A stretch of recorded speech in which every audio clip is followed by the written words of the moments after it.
Pues en el momento que desperté, pues supe que ahí se había terminado todo.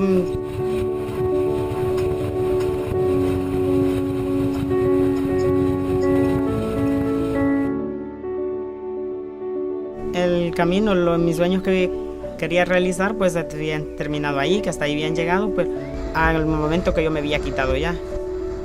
Este, y ahí es donde me di cuenta de todo, me vi cómo estaba, pues que ya no tenía el de la rodilla para abajo y el otro me había cortado el talón del pie izquierdo y eso.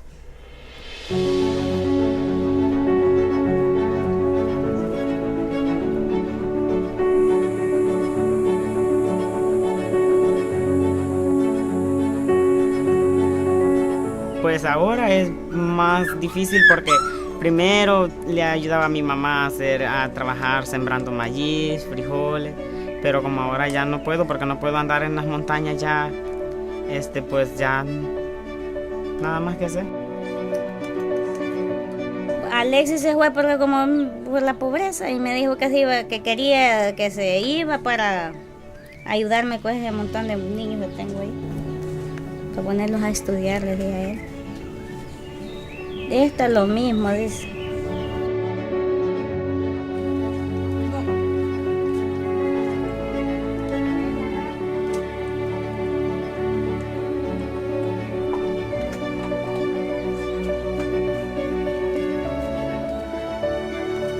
No, sí me aterra solo pensarlo, pero también me aterra estar viviendo en esta vida y saber que no hay ninguna esperanza de nada.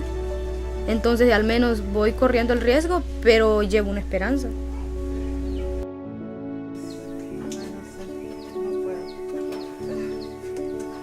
Si supiera que si voy a llegar, sí me iría porque es mi sueño.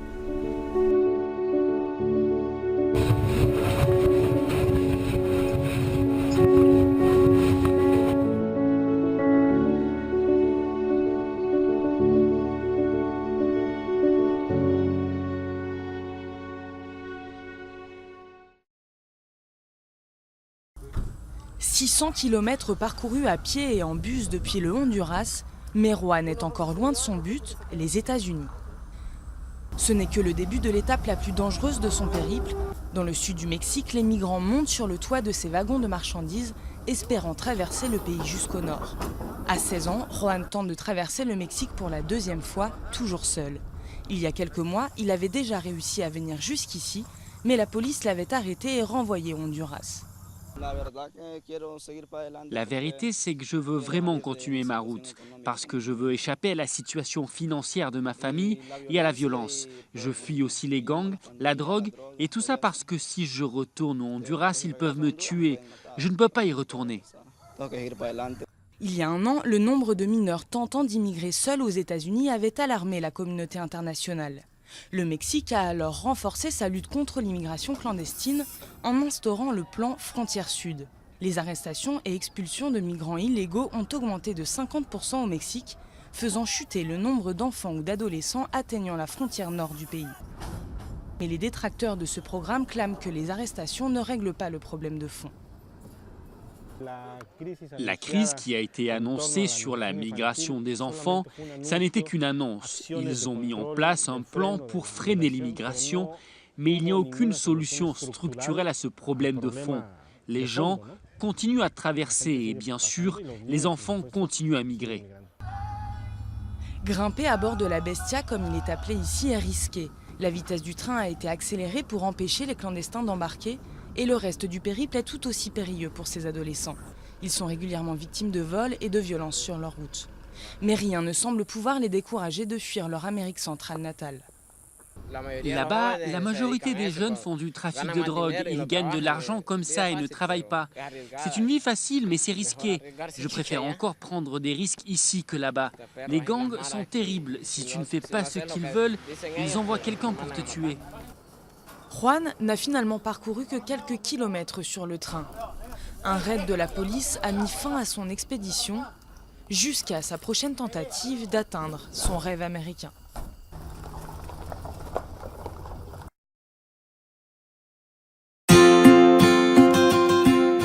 Coucou tout le monde! c'est ma première vidéo YouTube et je vais un peu vous expliquer qui je suis et quel genre de vidéo je vais filmer.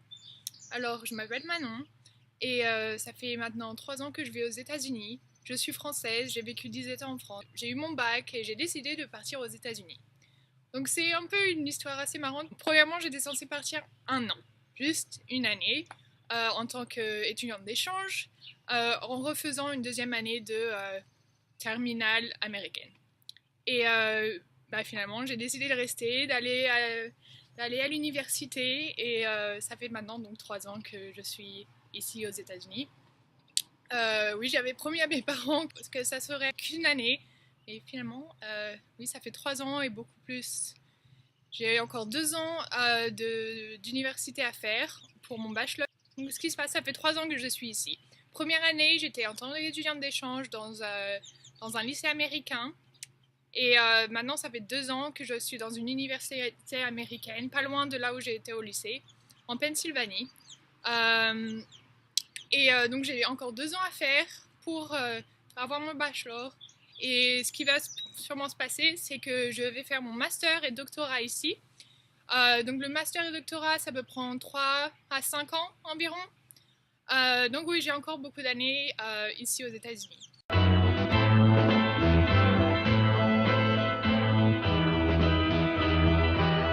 Je suis arrivée à New York en 2004 ou 2005.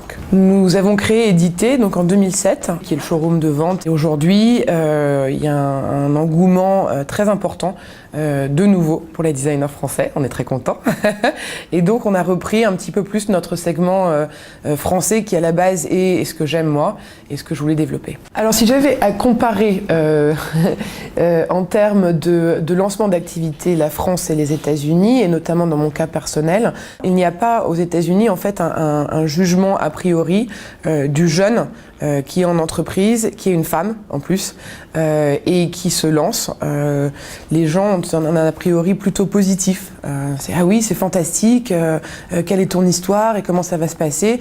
Alors qu'en France, j'ai toujours eu l'impression qu'on avait un aspect un peu négatif par rapport à ça. Ah mais t'es sûr, mais tu crois que ça va marcher, c'est difficile.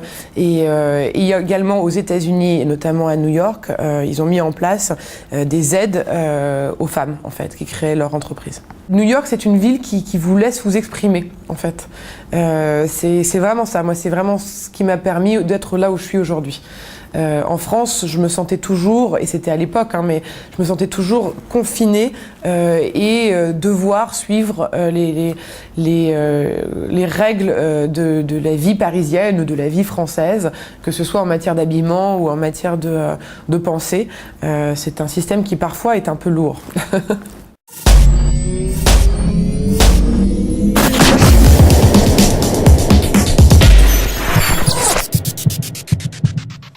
Vous êtes français, vous avez envie de démarrer une nouvelle vie aux États-Unis, sachez qu'il y a plusieurs possibilités, notamment celle d'investir aux États-Unis dans un business, de créer son business, monter son propre business. C'est exactement ce qu'a fait Bruno, qui est à mes côtés aujourd'hui et qui a la gentillesse de nous accueillir dans sa boulangerie, qui n'est pas seulement une boulangerie, Bruno. En fait, c'est quelque chose qui n'existe pas réellement en France. C'est une boulangerie, pâtisserie, bistrot, restaurant. C'est un peu finalement un salon de thé amélioré, quoi. On peut qualifier ça un salon de thé amélioré où les gens peuvent se restaurer de façon, on va dire, rapide, mais correctement. Ça va de l'encas, du croissant, jusqu'au plat cuisiné qui est le bœuf bourguignon. Quel était ton métier en France ? Mon dernier métier je travaillais dans l'immobilier. J'étais directeur des ventes dans une grande entreprise française dans l'immobilier.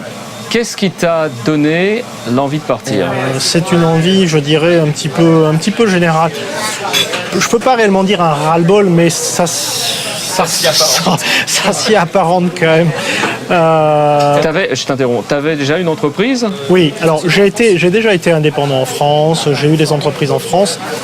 Et je me sentais pas à l'aise pour entreprendre en France. C'était non seulement à mon sens trop compliqué, mais aujourd'hui avoir un salarié en France relève du parcours du combattant.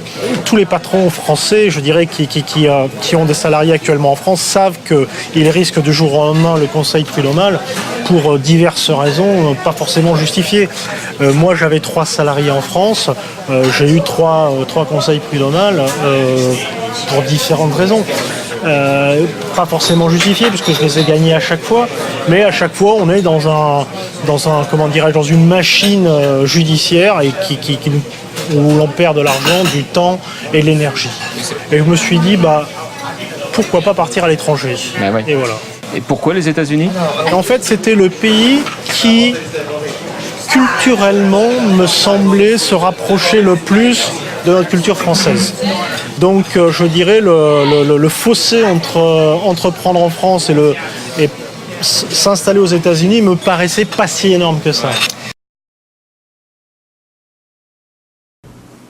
La Floride, une terre d'accueil rêvée, une carte postale et un nouveau choix de vie pour de nombreux Français.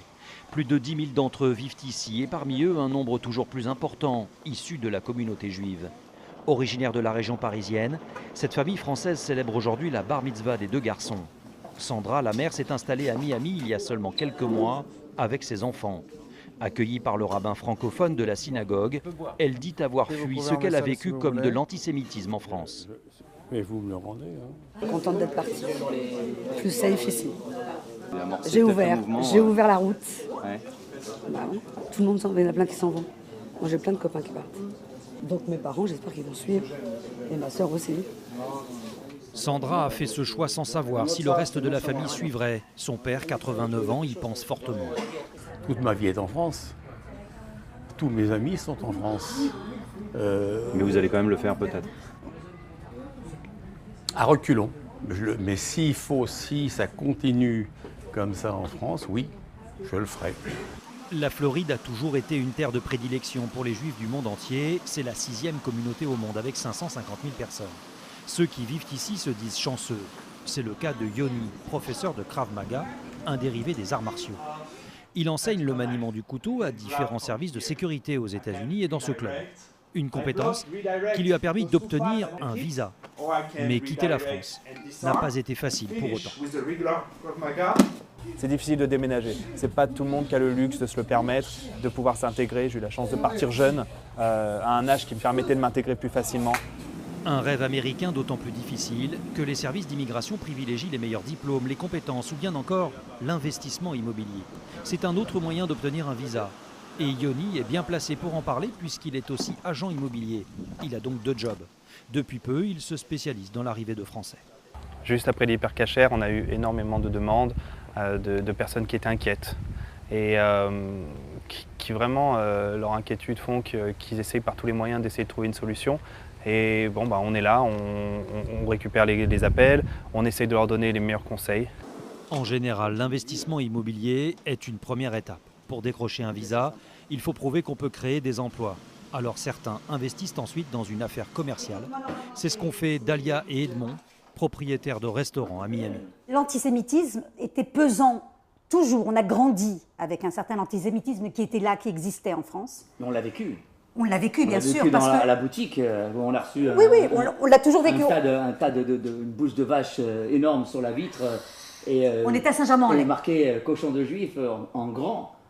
J'étais choqué. On a été voir la police, mais qu'est-ce que vous voulez qu'on fasse? Le genre d'événements qui marquent, eux aussi sont partis dans la douleur. Mais Dalia et Edmond ne regrettent rien, en particulier pour leur fille. Il n'était pas question qu'elles grandissent dans un endroit où elles ne pouvaient pas exprimer qui elles étaient, ou en toute tranquillité, avec la fameuse phrase « Ah, vous êtes juif? Oui, j'ai des amis juifs aussi ». C'est une phrase qu'on n'entend plus depuis qu'on est ici.